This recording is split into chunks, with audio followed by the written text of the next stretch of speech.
Bismillah. Assalamualaikum warahmatullahi wabarakatuh. Alhamdulillah. Wassalatu wassalamu ala rasulillah. Amma ba'd. Kemudian kita juga membahas bahwa Rasulullah SAW adalah seorang nabi yang sangat penuh kasih dan lembut, tidak mengajarkan kekerasan. Peperangan yang terjadi dalam Islam adalah untuk memperjuangkan dan membela agama Allah yang dimusuhi dan diperangi oleh orang-orang kafir dan kaum musyrikin ketika berdakwah.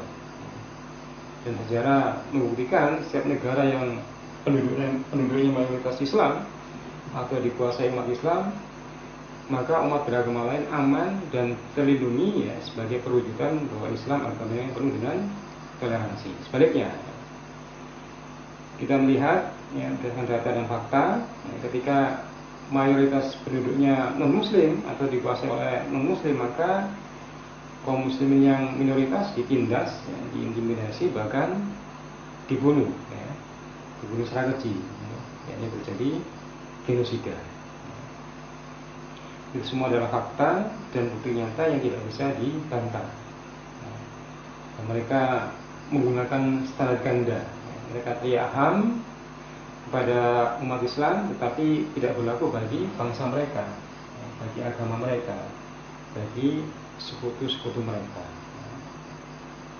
Kemudian mereka mempropagandakan Islamophobia dengan framing bahwa Islam agama radikal, agama teroris, tidak cinta damai, agama perang dan yang lainnya. Semua itu adalah tuduhan dusta yang keluar dari mulut orang-orang kafir dan orang-orang munafik. Dan sebenarnya para penjajah itulah yang teroris, Mereka merampas tanah, harta, dan kekayaan alam rakyat pribumi. Mereka mengintimidasi, mengkriminalisasi, atau bahkan tidak segan-segan untuk membunuh, membunuhnya. Jadi mereka maling, teriak maling, menuduh orang Islam pribumi teroris. Sungguhnya mereka lah yang menuduh itu adalah yang teroris sejati. Dan kalau orang kafir yang memusuhi Islam, kita dapat melihatnya dengan jelas, tapi tidak dengan orang-orang munafik. Mereka menampakkan keislaman, tetapi menyembunyikan kekafirannya. Kita harus waspada terhadap sepak terjang, perilaku, dan mulut mereka. Mereka selalu mencari celah untuk merusak Islam dari dalam, agar kaum muslimin ragu terhadap agamanya, jauh dari Al-Quran dan As-Sunnah dengan pemahaman yang benar. Dan tujuan akhirnya adalah memurtadkan umat Islam secara tidak sadari oleh kaum muslimin, seperti yang dilakukan oleh kelompok yang menamakan dirinya Jaringan Islam Liberal, bersingkat JIL. Ada juga singkatan JIL yang lainnya, yaitu Jaringan Iblis Laknatullah. Jadi orang-orang yang tergabung dalam kelompok ini itu belajar Islamnya dari Barat, Yang di sana banyak sekali kaum orientalis, baik dari kalangan Yahudi maupun Nasrani. Yang mereka itu mempelajari Islam bukan untuk diyakini atau diamalkan, tapi untuk merusak Islam dari dalam dengan pemikiran sesat mereka.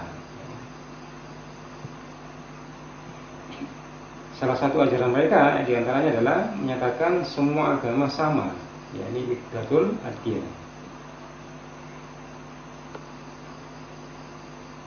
Kata mereka baik agama tauhid maupun agama syirik itu bisa masuk surga.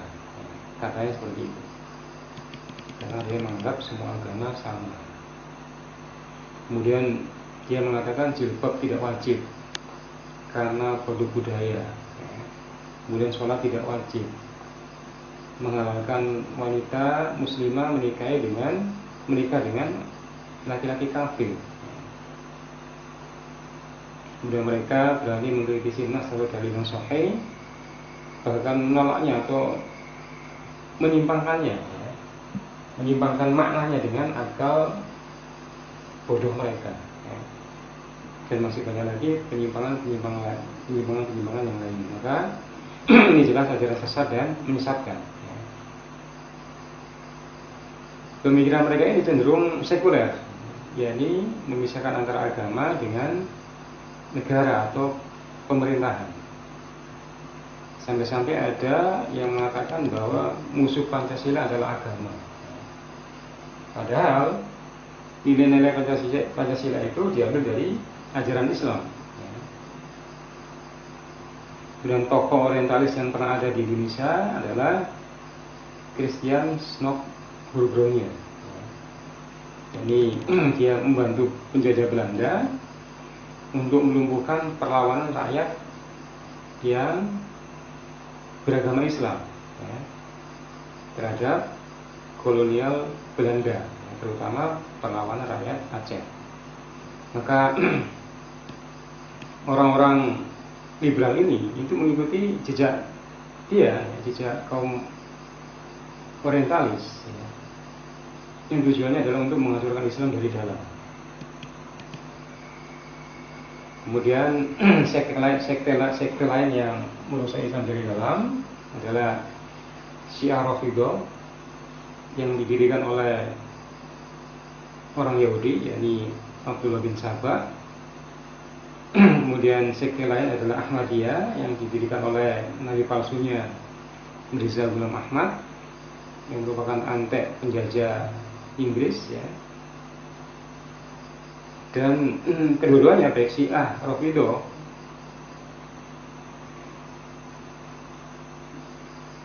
maupun Ahmadiyah, ya, ini adalah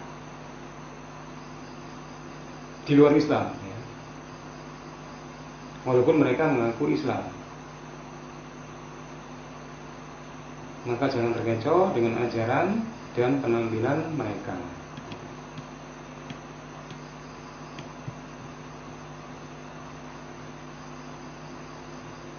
Dan selanjutnya, ya, kita mengetahui bahwa sifat orang munafik dalam melihat kebaikan dan kemungkaran itu berbeda 180 derajat dengan kaum mukminin.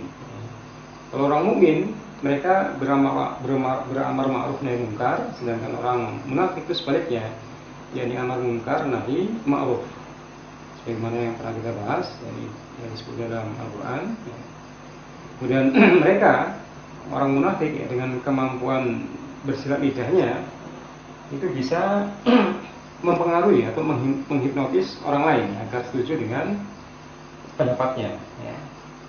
Sebagai contoh, baru-baru ini ada orang dari organisasi yang peduli dengan lingkungan hidup, ya, untuk ekosistem, Greenpeace, itu dicela, ya, dengan melabeli Wahabi lingkungan.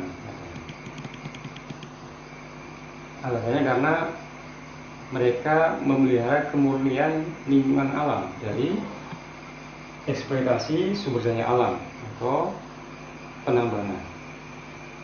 Sebagaimana orang-orang yang mereka sebut Wahabi yang tetap konsekuen menjaga kemurnian Islam.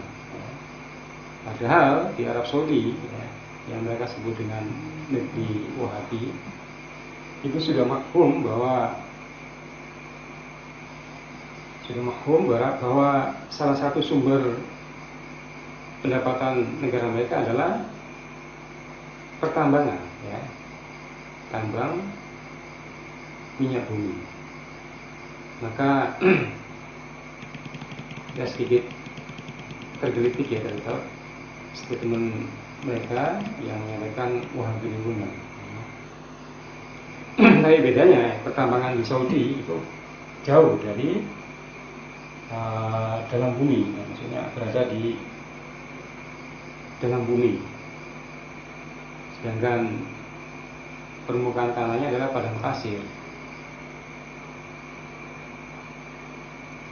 Justru di sana padang pasir mereka itu mereka ubah menjadi lahan konservasi. Sebaliknya, ya, penambangan di negara lain, lahan hijau yang alami itu mereka ubah menjadi gersang karena ada penambangan seperti padang pasir. Jadi kebalikannya. Dan tidak ada konservasi, ya, bahkan dibiarkan begitu saja. Dan kita juga tidak tahu dibawa kemana kekayaan alam tersebut, ya, dan siapa yang diuntungkan. Padahal dalam undang-undang, ya, disebutkan yakni bumi beserta air dan kekayaan alam di dalamnya dikuasai oleh negara dan digunakan untuk sebesar-besar kemakmuran konglomerat. Salah. Digunakan untuk sebesar-besar kemakmuran pejabat. Bukan, salah juga. Digunakan untuk sebesar-besar kemakmuran rakyat, pengkhianat dan penjilat. Bukan juga. Yang benar adalah digunakan untuk sebesar-besar kemakmuran rakyat, ya, untuk kesejahteraan rakyat, untuk peningkatan taraf hidup rakyat, ya, yakni dengan menerapkan keadilan bagi seluruh rakyat Indonesia.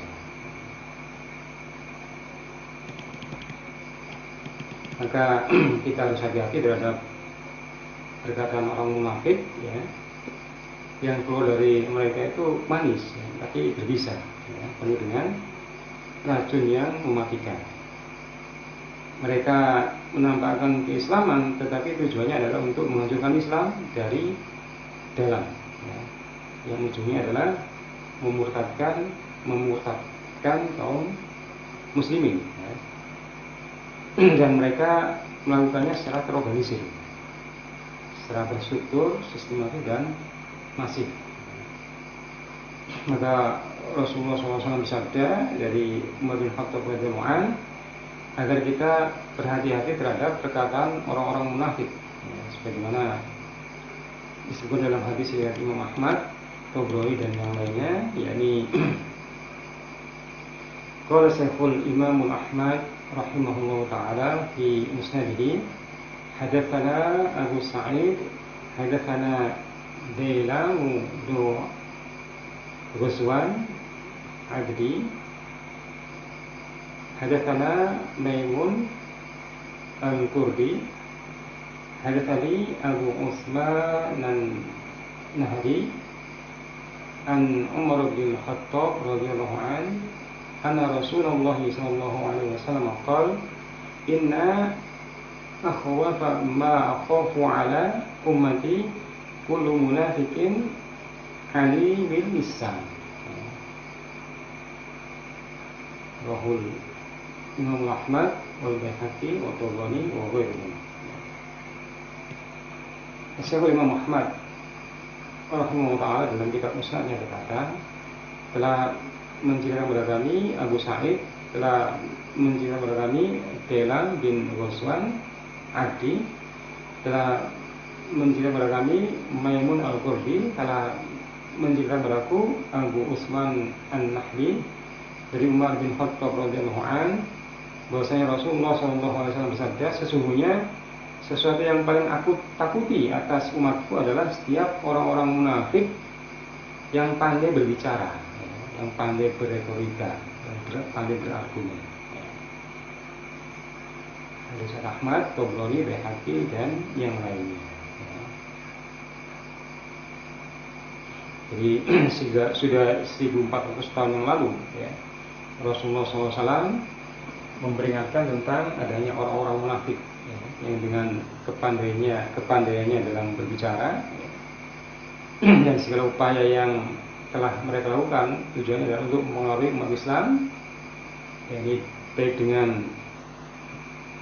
ujaran kebencian, ya, fitnah, adu domba, memutarbalikkan fakta dan data, kemudian berprasangka buruk, memframing dengan asumsi liarnya, ya, tanpa bukti yang nyata.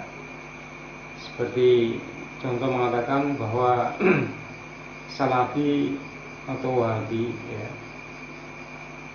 yakni mereka mengatakan Salafi atau Wahabi, padahal Wahabi ini istilah yang absurd ya. Karena kalau mereka konsisten dengan nama dari Syekh Muhammad bin Abdul Wahhab, harusnya Muhammadi bukan Muhammadi.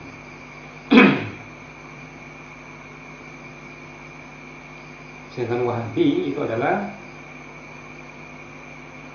Abdul Wahhab bin Rustum, seorang khawarij dari Afrika.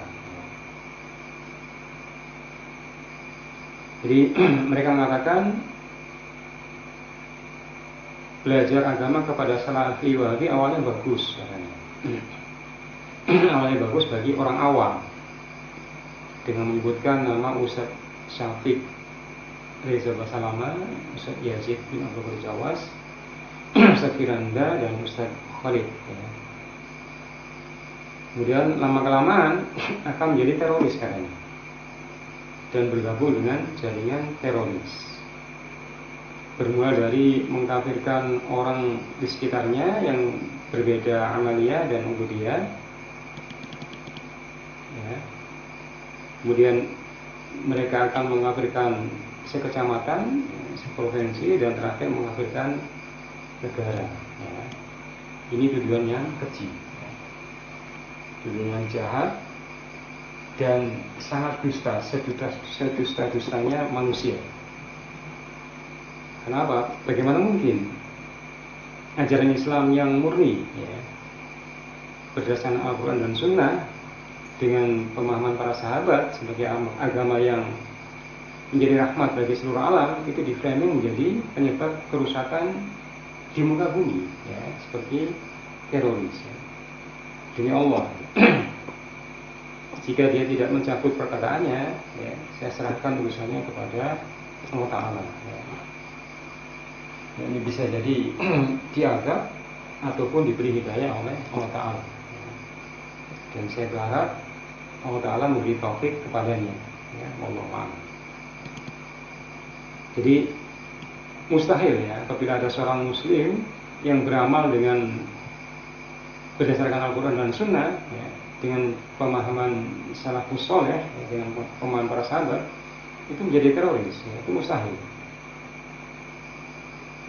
Ini berarti dia telah menuduh Rasulullah SAW dan para sahabat adalah teroris. Yang berarti risalah dari Allah Ta'ala menghasilkan teroris ya, subhanallah ya, subhanallah ya amal yasifun ya. Maksudnya Allah terhadap apa yang mereka sifatkan ya. Begitu bencinya mereka terhadap ajaran Islam yang murni ya. Islam yang mengajarkan jika harus membunuh maka wajib dengan alasan yang hak ya, yang dimerdekakan oleh syariat ya. Bahkan terhadap orang kafir kita tidak boleh sembarangan membunuh, seperti kafir zimmi ya, orang kafir yang tinggal di negara Islam, dan kafir mu'ahad yang terkait dengan perjanjian damai, yang terikat dengan perjanjian damai, dan kafir mustakman, orang kafir yang dalam jaminan keamanan kaum muslimin atau jaminan dari salah satu orang muslim ya, seperti para turis ya, para turis yang yang dijamin keamanan yang negara, ada pebisnis ya, ada pertukaran pelajar dan yang lainnya. Jika membunuh mereka maka diancam tidak akan mencium bau surga ya, berarti masuk neraka. Kecuali kafir harbi, kafir yang memerangi Islam di medan pertempuran ya, darul harbi, bukan di daerah yang aman yang tidak terlibat perang. Dan dalam perang pun itu ada aturannya ya, bukan secara serampangan ya. Nanti insya Allah kita akan bahas secara singkat ya, tentang perang. Dan sebagai seorang muslim ya, apalagi pengikut manhaj salaf atau salaf, itu tidak boleh bermudah-mudah mengkafirkan sesama muslim ya, kecuali sudah jelas kemurtadannya dan telah ditegakkan hujah kepadanya dan yang menghukumi ini harus orang alim, ya, atau kesepakatan berdasarkan kesepakatan ijma para ulama, ya, seperti tentang kafirnya si Rafidhah, ya, yang menyatakan mempunyai Al-Quran tersendiri berbeda dengan Al-Quran yang ada pada kaum muslimin. Ya. Mereka mengkafirkan sahabat, para sahabat, mengkafirkan Ahlussunnah Jamaah dan halal darahnya. Jadi kalau mereka berkuasa, maka Ahlussunnah Jamaah akan mereka bunuh. Karena menurut mereka membunuh kaum muslimin atau Ahlussunnah Jamaah adalah ibadah menurut mereka, diberi pahala yang besar.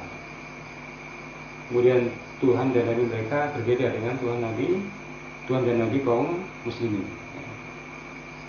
Bahkan mereka ada yang mempertahankan Ali, dan masih banyak lagi kesesatan lainnya yang bertentangan dengan ajaran Islam, ajaran Ahlussunnah wal Jamaah yang berdasarkan Al-Quran dan As-Sunnah dengan pemahaman para sahabat. Begitu pula dengan Ahmadiyah yang juga di luar Islam karena mempunyai nabi sendiri, yakni Mirza Ghulam Ahmad Ad-Dajjal, pendusta yang merupakan antek penjajah Inggris yang bertujuan untuk memecah belah kaum muslimin dengan ajarannya. Jadi pada intinya tidak mungkin, tidak mustahil,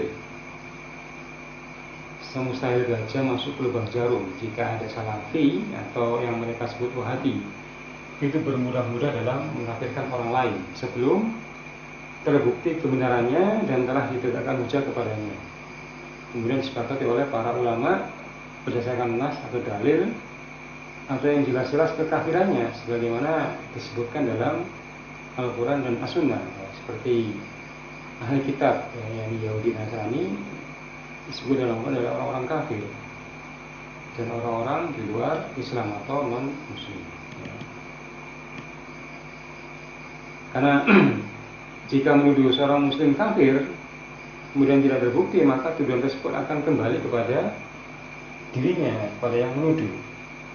Sebagaimana disebut dalam hadis, ya, maka kita harus hati-hati, tidak boleh sembrono. Kemudian ada lagi contoh, yakni seorang yang mengaku desersi dari aparat dan masuk ke jaringan teroris. Setelah keluar dari kelompok teroris tersebut, dia memframing ya, bahwa dia menjadi teroris setelah belajar dari Wahabi, ya, dengan kitab-kitab yang diajarkan oleh Wahabi. Nah, ini juga sedusta-dusta manusia, ya. Mantan sampah masyarakat, karena teroris itu adalah sampah masyarakat.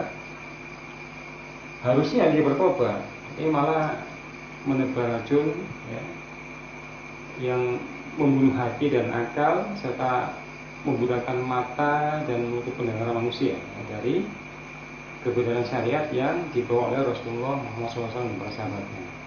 Ya. Dan perlu diketahui, ya, bahwa setiap penyimpangan dan kesesatan yang ada itu berawal dari pemikiran dan pemahaman yang salah terhadap Al-Quran dan Al-Hadis atau Al-Sunnah.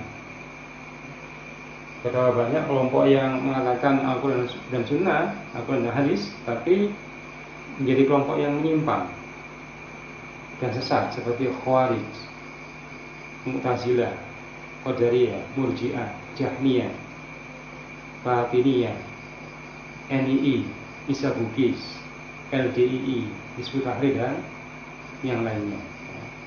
Dan ada Syahadatain, ada Jamaah Tabligh, dan masih banyak yang lainnya. Bahkan Khawarij itu pernah menyatakan di depan Khalifatul Rasyid Ali bin Abi Thalib radhiyallahu anhu dengan membawakan Al-Quran, ayat Al-Quran dengan tujuan bugot, ya, atau memberontak. Ya. Beliau radhiyallahu anhu, Ali radhiyallahu anhu mengatakan kalimatul haq wa uridu biha batil. Mereka mengatakan il hukmu lillah. Maka Ali radhiyallahu anhu mengatakan kalimatul haq wa uridu biha batil. Kalimatul haq, ya, itu dari Al-Quran. tapi yang kau kehendaki adalah batil, yakni kemungkaran. Maka di sini dapat disimpulkan bahwa pemahaman yang salah terhadap Al-Quran dan hadis akan mengakibatkan kesesatan dan penyimpangan. Demikian halnya dengan mantan teroris yang disersi tersebut. Ya. Dari mana dia mengambil ilmu? Siapa gurunya? Kalau gurunya sesat, maka seorang teroris, maka secara otomatis muridnya menjadi seorang teroris. Jadi mereka mengambil dalil atau nas, ya, itu dimaknai atau ditafsiri, dipahami sendiri untuk mendukung tujuannya sebagai teroris.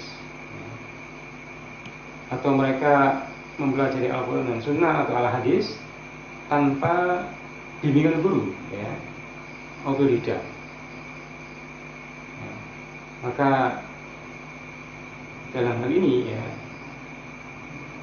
yang menjadi guru dia adalah setan atau iblis, pasti mengarah pada kesesatan kalau belajar tanpa guru, ya, tanpa ulama yang lurus pemahamannya yang harus diikuti.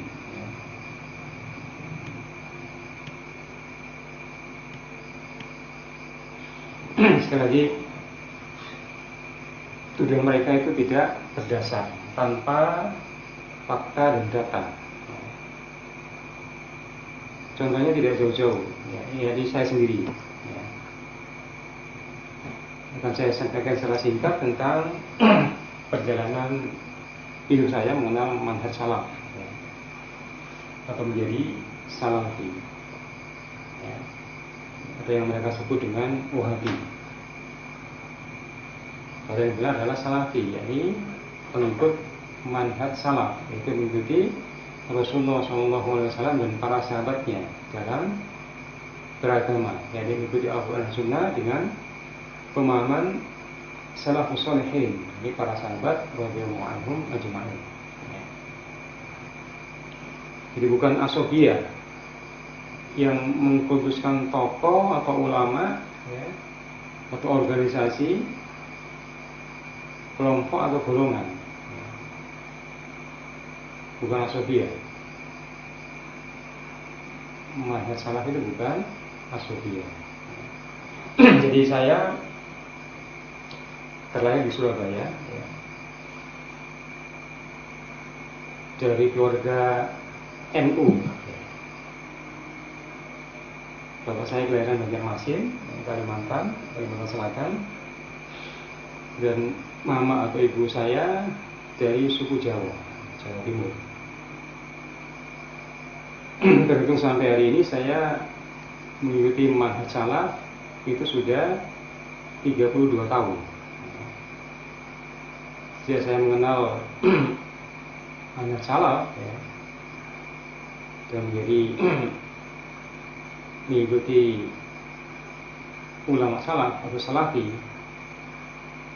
itu tidak ada satupun ajarannya yang memerintahkan untuk melakukan radikalisme atau terorisme. Bahkan sebaliknya, ya, mengutuk keras perbuatan tersebut dan segala macam perbuatan zalim, ya, yang mengakibatkan kerusakan di muka bumi, sebagaimana perwujudan agama Islam yang rahmatan lil alamin. Saya mulai mengenal manhaj salaf itu pada tahun 1993. Bermula dari informasi dari kakak saya yang sudah terlebih dahulu mengikuti manhaj salaf, yang bekerja di Jakarta, ya, di perusahaan telekomunikasi seluler, yang menyampaikan bahwa di UNER, di Universitas Airlangga itu akan ada bidang hukum, ya. judulnya adalah Al-Firqatun Najiyah, jadi jalan golongan yang selamat, yang pada saat itu disampaikan oleh Ustadz Yazid bin Abdul Qadir Jahwas rahimahullah. Beliau sudah wafat ya. Dan pada saat itu saya juga sedang kuliah di UNER ya, mengambil jurusan fisik ya, ilmu sosial dan politik ya. Dan kegiatan tersebut dilaksanakan di aula UNER, dikhususkan untuk sivitas akademik UNER. Kemudian setelah mengikuti kegiatan tersebut, saya mulai intensif menghadiri kajian salaf ya, yang mengajarkan akidah, tauhid, dan as-sunnah yang dilaksanakan di berbagai tempat, yaitu di masjid yang ada di Surabaya, yang sifatnya terbuka untuk umum ya. Bila saya juga mengikuti daurah ilmiah bermasa salaf yang diselenggarakan di Masjid Al-Irsyad Surabaya. Dan berjalannya waktu, tidak selama saya kuliah di UNER, saya mencoba untuk mengikuti tes masuk Politeknik Elektronika ITS Surabaya ya. Mengikuti jejak kakak saya yang sudah kerja di Jakarta, yang juga lulusan Politeknik Elektronika ITS ya, dengan jurusan telekomunikasi ya. Dan akhirnya saya lulus tes dengan persaingan yang sangat ketat ya, 1 banding 10 dan diterima di jurusan elektronika pada tahun 1994 dan lulus tahun 1997 ya. Ini jasa saya.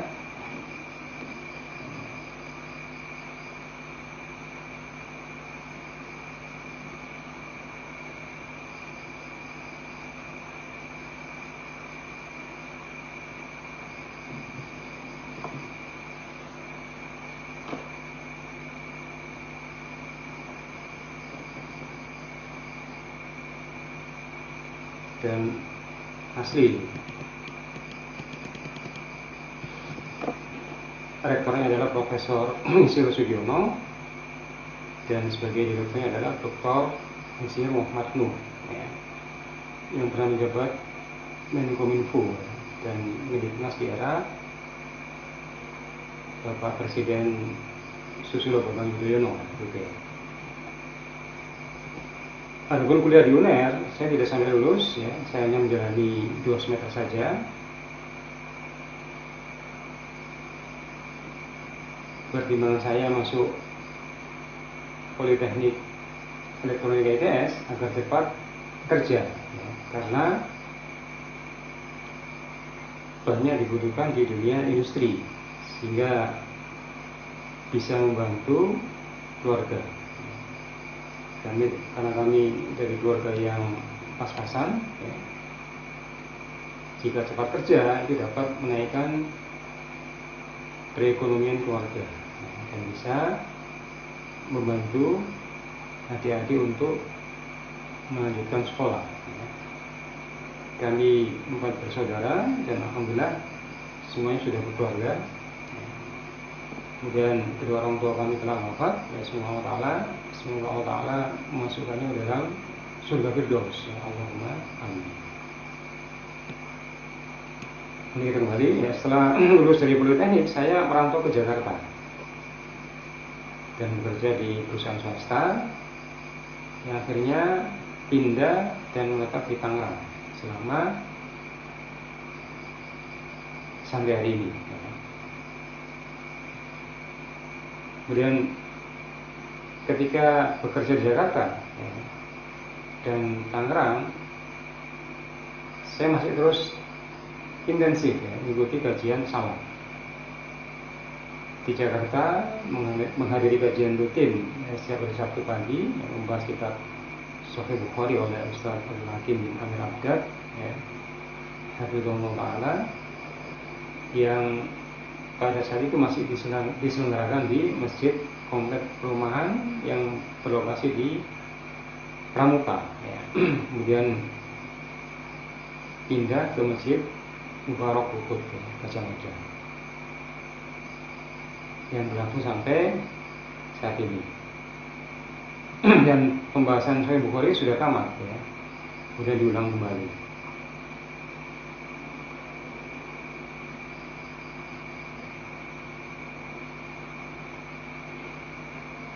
Di samping kitab Sahih Bukhari, beliau juga membahas kitab-kitab yang lainnya yang beliau tulis sendiri, ya, dan dibedah di masjid-masjid yang lainnya. Buku-buku beliau adalah seperti Aqidah Salaf, ya, kitab Manhaj Aqidah, kitab ilmu dan yang lainnya. Sedangkan di Bogor, saya juga menghadiri kajian salaf, ya, yang disampaikan oleh Ustaz Yazid bin Abdul Qadir Jawas, ya, rahimahullah ta'ala, di Masjid Imam Ahmad bin Hanbal dan masjid yang lainnya. Membahas kitab Bulughul Maram, Syarhus Sunnah, dan kitab ulama salaf lainnya, juga membahas kitab-kitab yang beliau tulis sendiri, ya, di antara kitab Mulia dengan Manhaj Salaf, ya, Syarah Aqidah Ahlussunnah Jamaah, dan yang lainnya. Di samping belajar kepada beliau berdua, saya juga belajar kepada ustaz-ustaz salafi yang lainnya. Kemudian belajar bahasa Arab kepada Ustaz Ibnu Sayyidi rahimahullah ta'ala, saya intensif, ya, waktu itu, ya, setiap sepekan sekali, ya, selama 2 tahun, ya, bersama ikhwan yang lainnya. Ya. Beliau Ustaz Ibnu Sayyidi rahimahullah ta'ala adalah alumni Gontor, ya, dan kuliah di Libya dan juga telah hijrah ke Manhaj Salaf. Jadi di perantauan saya terus belajar ilmu agama sambil bekerja. Bahkan setelah keluarga dan sampai saat ini terus menuntut ilmu, karena menuntut ilmu itu adalah wajib bagi setiap muslim, ya, sampai akhir hayat. Dan saya dikaruniai 4 orang anak, 1 laki-laki dan 3 perempuan. 2 anak kuliah di perguruan tinggi negeri, yaitu PTN, 1 anak kelas 9 atau SMP, dan 1 lagi kelas 4 SD, ya. Kemudian istri saya 1 sebagai ibu rumah tangga dan mengajar di sekolah yang bermanhaj salaf, ya. Orang tua kami orang tua yang baik, ya, dengan nasab yang mulia. Dari jalur bapak itu masih keturunan dari Rasulullah SAW, ya, melalui jalur Sunan Kudus, itu Said Ja'far Shadiq, berdasarkan silsilah dari keluarga bapak. Dan saya di situ dari berdasarkan silsilah keturunan yang ke-35. Bapak saya ke-35, berarti saya ke-36, ya. Kemudian dari jalur ibu masih ada garis silsilah dari keturunan. Jadi jalur ibu dari bapak, ya, itu adalah keturunan dari Kesultanan Bangkalan, ya, Cangkraningrat, ya. Yang jelas nasab tidak menentukan, ya, seorang itu berada di surga atau neraka, ya. Karena tidak ada jaminan, ya, keturunan nabi itu masuk surga. Sebagaimana kita lihat ya, dalam nas dalil bahwa anaknya Nabi Nuh ya, itu ikut tenggelam ya, diazab oleh Allah Ta'ala. Demikian juga istrinya Nabi Lut ya, mereka juga diazab oleh Allah, padahal berada di lingkungan atau diajarkan oleh seorang nabi atau istri seorang nabi yang mulia. Kemudian mertua saya adalah mertua yang baik ya. Bapak mertua adalah seorang hakim tua di pengadilan tinggi tata usaha negara PTUN dan sekarang sudah pensiun. Dan pekerjaan saya ya, saya bekerja di perusahaan swasta selama 16 tahun dengan jabatan tertinggi adalah superintendent, yakni di atas supervisor. Kemudian berwirausaha di bidang peternakan, dan kemudian saya aktif kembali ya, insya Allah di sebuah perusahaan swasta yang bergerak di bidang engineering dan automation.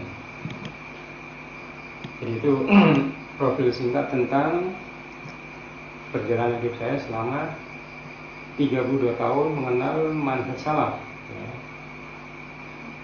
Pengikut salaf atau salafi atau yang mereka sebut dengan wahabi. Sama sekali tidak terbukti bahwa ajaran salafi itu radikal atau mencetak teroris. Itu omong kosong.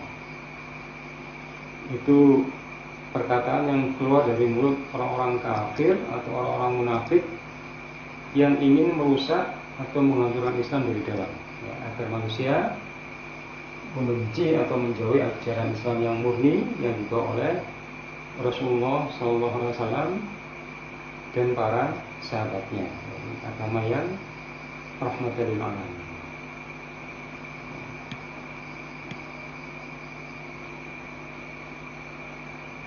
Jadi mengamalkan Al-Quran dan As-Sunnah harus dengan pemahaman yang benar, dan satu-satunya pemahaman yang benar adalah pemahaman salafus saleh, yakni para sahabat radhiyallahu anhum ajma'in.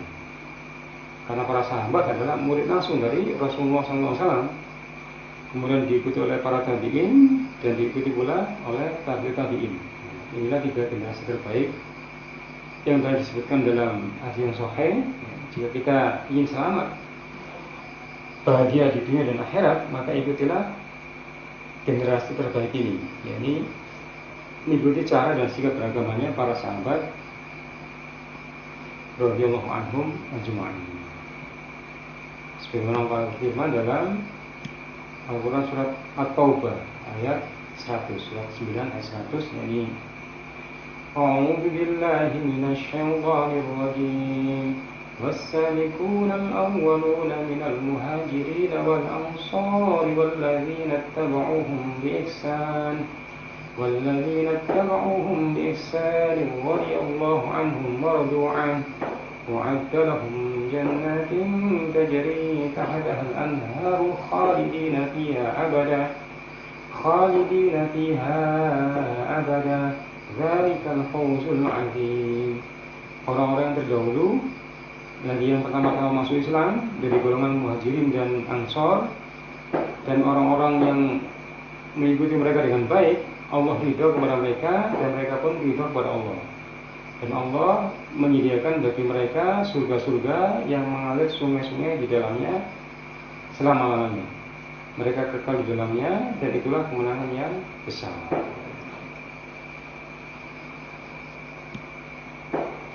Dan Allah Ta'ala juga berfirman dalam Al-Quran surat An-Nisa ayat 115, yakni وَمَنْ يُشَقِّقِ الرَّسُولَ مِنْ بَعْدِ مَا تَبَيَّنَ لَهُ الْهُدَى وَيَتَّبِعْ غَيْرَ سَبِيلِ الْمُؤْمِنِينَ نُوَلِّهِ مَا تَوَلَّى وَنُصْلِهِ جَهَنَّمَ وَسَاءَتْ مَصِيرًا. Dan barang siapa yang menentang Rasul sesudah jelas kebenaran baginya dan mengikuti jalan yang bukan orang-orang mukmin, yakni para sahabat Nabi SAW, kami biarkan ia leluasa terhadap kesesatan yang telah dikuasainya itu, dan kami masukkan ia ke dalam jahanam, dan jahanam itu adalah seburuk-buruk tempat kembali. Ya. Jadi ayat tersebut jelas menunjukkan bahwa mengikuti jalannya para sahabat, ya, mengikuti para sahabat dalam memahami Al-Quran dan Sunnah, ya, sebagaimana diajarkan oleh Rasulullah SAW kepada mereka, ya, berakibat akan mendapatkan keridhaan dari Allah Ta'ala, keselamatan di dunia, dan dijanjikan surga. Sehingga bagi mereka yang tidak mengikuti pemahaman para sahabat pasti sesat, ya, apalagi sampai menentang dakwah yang diajarkan oleh Rasulullah SAW, ini dakwah dan dakwah sunnah. Maka bagi mereka tempat kembalinya adalah neraka jahanam.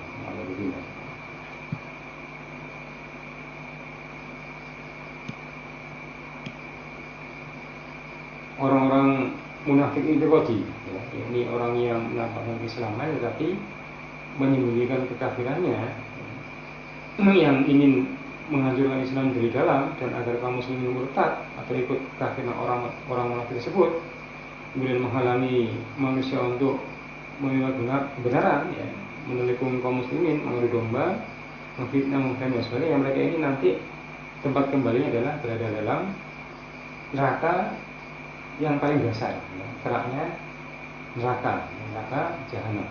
Dan mereka kekal di dalamnya, sebagaimana Allah berfirman dalam surat An-Nisa ayat 145, yakni innal munafiqina fid darkil asfali minan nari wa lan tajid lahum nasira.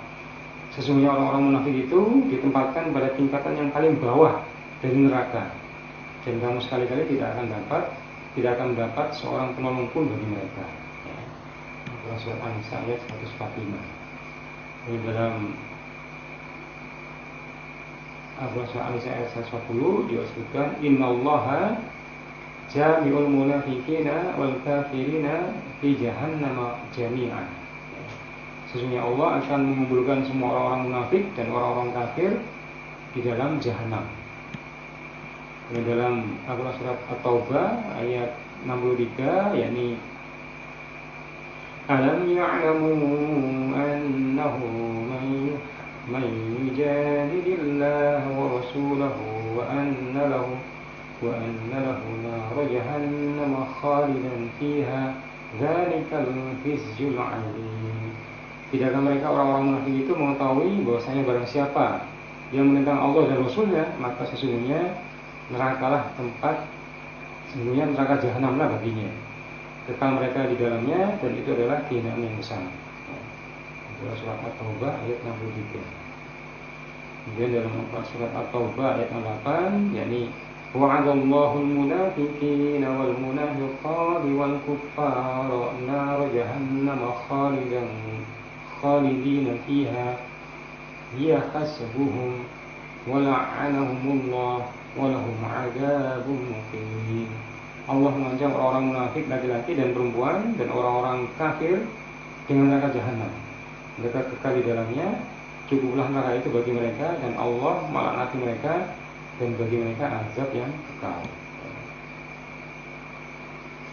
Di dalam Al-Quran surat Al-Fatah ayat 4-6, jadi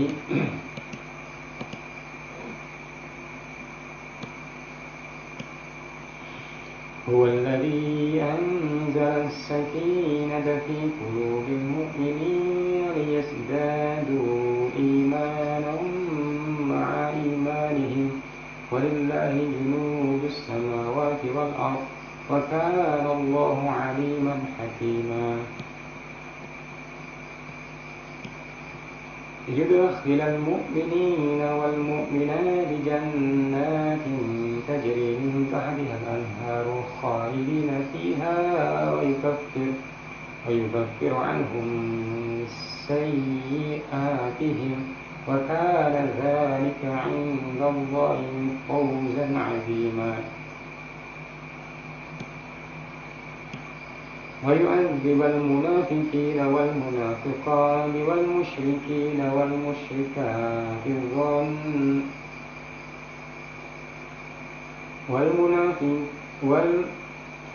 ويعذب المنافقين والمنافقات والمشركين والمشركات الظانين بالله ظن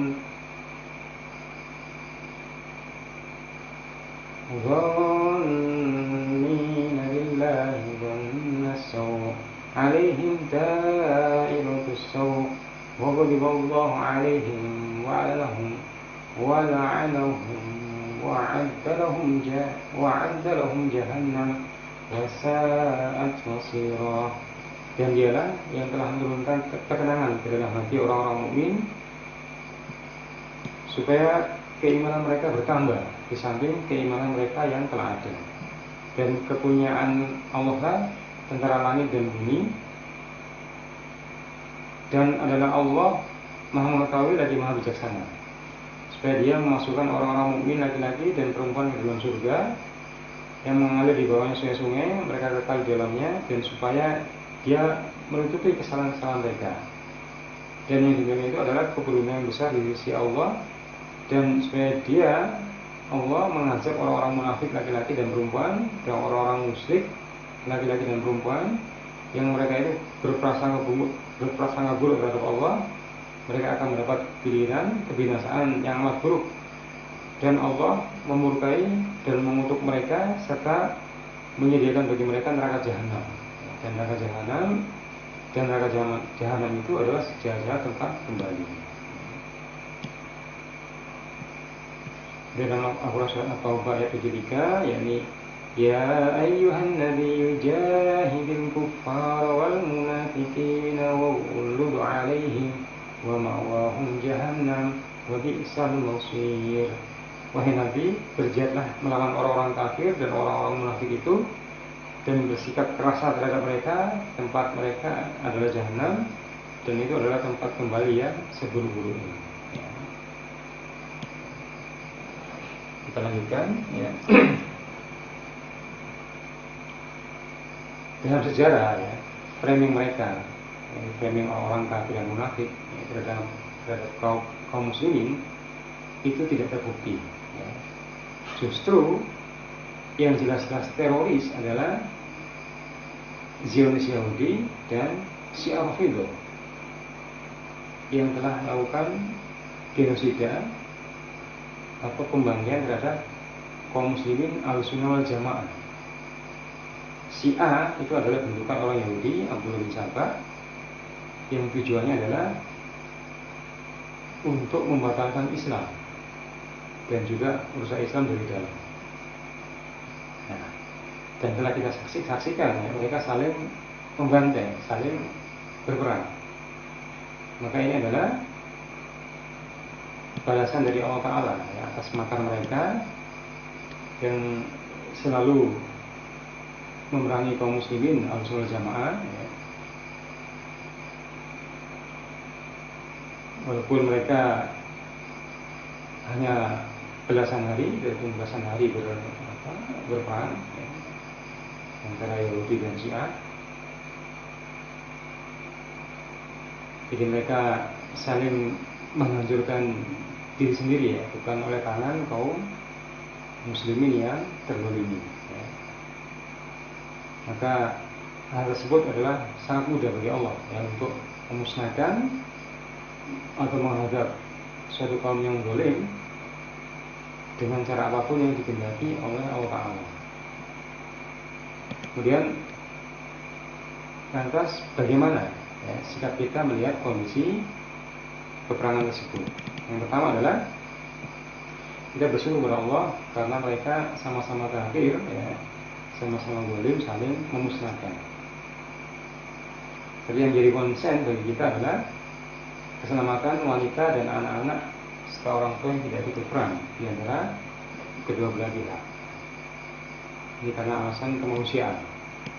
Sebagaimana orang-orang Eropa atau orang kafir juga menaruh simpati terhadap anak-anak dan wanita Palestina yang menjadi korban serangan Zionis, Yahudi laknatullah.